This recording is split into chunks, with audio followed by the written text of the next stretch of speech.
কাজে যাওয়ার আগে কোন দোয়া পড়লে আল্লাহর রহমতে তাড়াতাড়ি ধনী হয়ে যাবেন? আল্লাহুম্মা ইন্নী আউযু বিকা মিনাল ফাকরি।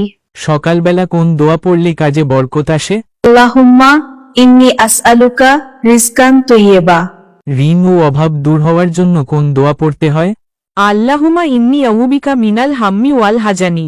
অজু করার পর চেহারায় হাত রেখে 11 বার ইয়া মুসাউইরু পড়লে কি হয়? এর ফলে চেহারায় এমন নূর আসবে যা কোনো দামি কসমেটিক্সও দিতে পারবে না। আর যদি কেউ প্রতিদিন সকালে হাত তুলে 100 বার ইয়া রাজ্জাকু পাঠ করে, আল্লাহ রিজিকের এমন দরজা খুলবেন যে আপনার অভাব চিরতরে দূর হয়ে যাবে। কোনো কঠিন সমস্যায় পড়লে বা বিপদ না কাটলে তখন কি পড়া উচিত? 100 বার ইয়া লাতিফু পড়ুন। আল্লাহর রহমতে যে কোনো কঠিন কাজ মুহূর্তেই সহজ হয়ে যাবে। সব কাজে সফল হতে চাইলে বা বন্ধ দরজা খুলতে চাইলে কোনো আমল আছে? ফজরের পর 71 বার ইয়া ফাত্তাহু পড়ুন। ইনশাআল্লাহ সফলতার সব বন্ধ দরজা খুলে যাবে। খুব বেশি বিপদে আছেন?